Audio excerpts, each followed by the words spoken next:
Hello, everybody. Okay, I hope everybody has had a wonderful Christmas week and getting ready for a wonderful new year. I'm I've been thinking about talking about this for since Christmas Day, so I feel a little nervous right now and even talking about it. But so on Christmas Day, I had gotten a pretty picture from my sister-in-law, and as I was deciding that I needed to go ahead and um, take out some old things and get rid of them and put up.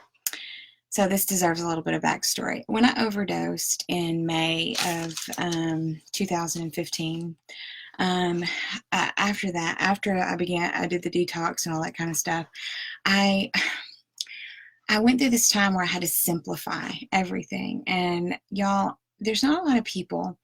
There's a few people in Resigned to Excellence who knew me during that time. I don't know why, y'all, I talk on these things all the time. I don't know why I'm so nervous today to talk about this, I guess, because the transparency. But um, I, um, I needed to simplify. I needed to get rid of all the things that had anything evil attached to it. And y'all, you see a lot of gloss and me being silly and me living in this very active lifestyle and talking about health and wellness and all these things. You see me do this, but uh, it looks like I'm just telling a story. There's a lot of you that don't really know what really happened on the flip side of that, and or on the beginning of that.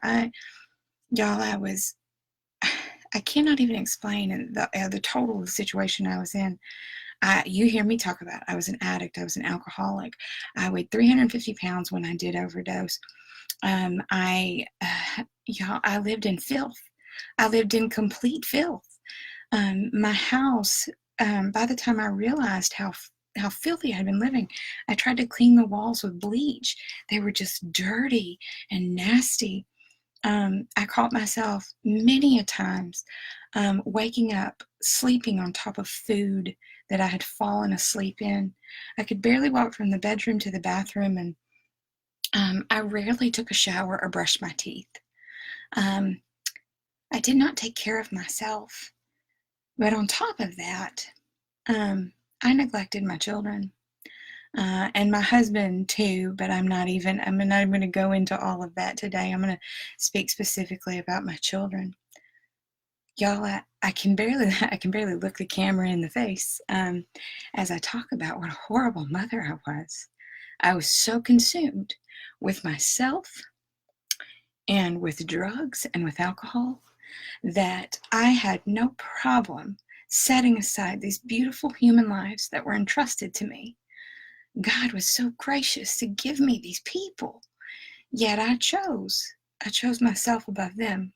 So there's a little preface there. You come back to the boxes that I started unpacking. I did all this simplifying, and I had shoved all of the framed pictures that I had of my family from a younger time into these two boxes. And then we moved, and I put those two boxes in our little storage thing, um, and then I came to it. I had to open up these boxes, and what I was seeing there, the reason, or recognizing that the reason I didn't want to open these two boxes is because I was going to have to face what a horrible mother I had been. And so I opened them, and I went through them and my beautiful children, and from definitely a more precious, sweet time in their young lives. And I began to recognize that, for 6 years, I've been an addict and an alcoholic for many, many years, but the worst of it was over a 6-year period that I don't have real clear memory of. And so that's from my daughter from 7 to 13 and my son from 9 to 15. The most formative years of their life I threw away. And I had to look at that. I had to face that. So I went through, and the frames were dirty and banged up and old. So I took the pictures out and threw away the two boxes. And here's the fact. Here's the thing that I wanted to share with y'all. I did a lot of horrible things. But going through those boxes did not kill me. Going through those boxes actually made me a little stronger. because it put aside one more level of pain and hurt and defeat and fear that I had been facing in all of this time. So I apologize. Normally, I'm not normally this dramatic, but I can't drive home to you how important it is as you face this next year, as you're going into the next year, that you decide what boxes it is that you haven't cleaned up, haven't cleaned out, and you recognize this. That once you've done something, once you've lived a certain way, it is what it is. It's like living obsessed with the fact that your ears continue to grow your entire life. I mean, that's never going to change. All your ears are going to keep growing. So why should I sit every day and measure my ears?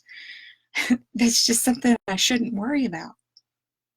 Those boxes, those things that hang over us, they are what they are. And you know what's greater than what that is our God. Our God is so faithful. He is so good, and He is just. See, He put me through a season in my life where I had to make right what was wrong, and I did. I worked really hard, and I still to this day.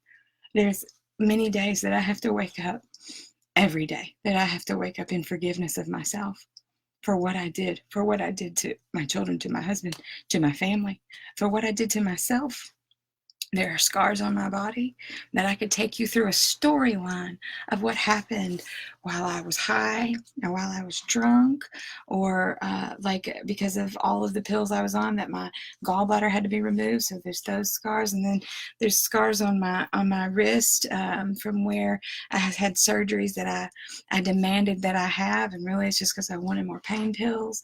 You know, I can take you through all these scars on my body, but if I every single day glorify the scars over my God, then what good am I? What good am I? I tell you, the Lord has given me the word for 2019, and that's adoration.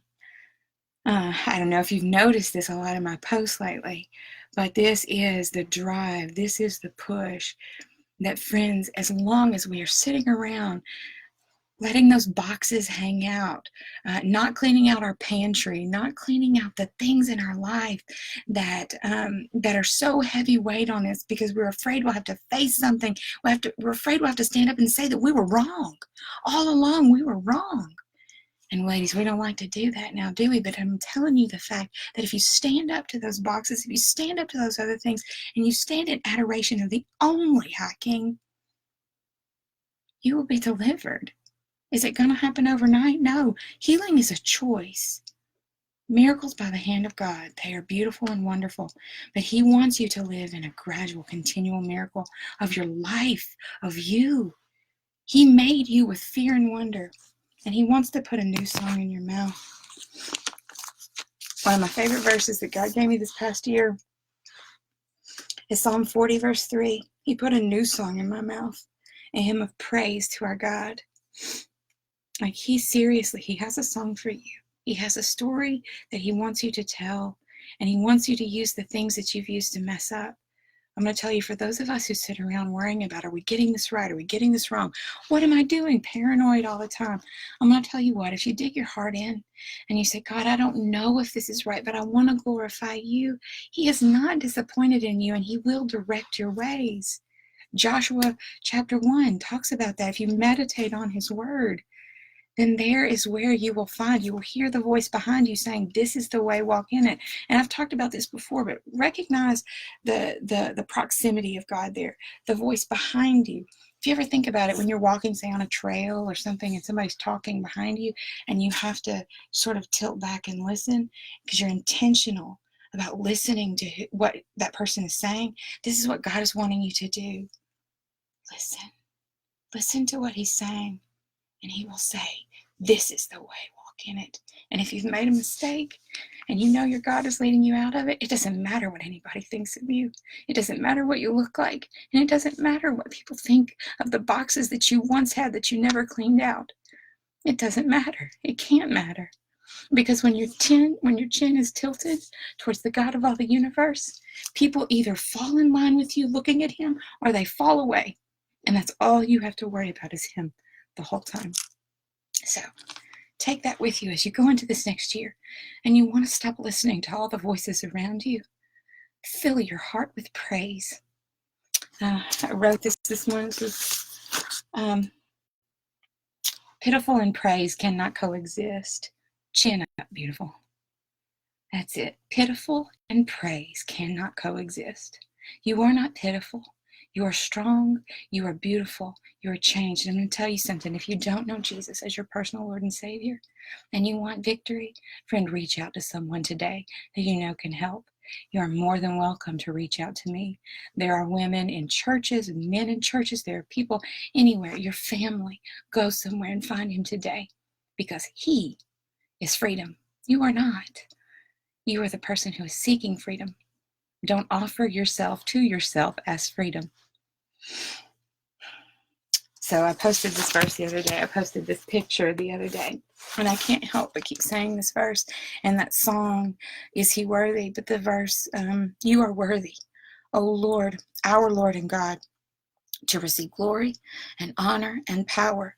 For you created all things, and by your will they were created and have their being. You were created with purpose. So live like it. Live like it. That's it. Live in adoration. Wake up in forgiveness of yourself. Wake up, whether it's in the morning or in the middle of the afternoon. Let forgiveness flood your soul and move forward. Move on. God bless you, sisters. I would love to hear the words that you think that God has placed on your heart, that you feel and know that God has placed on your heart for 2019. Speak out, speak up, and speak over Satan. He's a stupid idiot. Tell him to go to hell. I love y'all. Bye.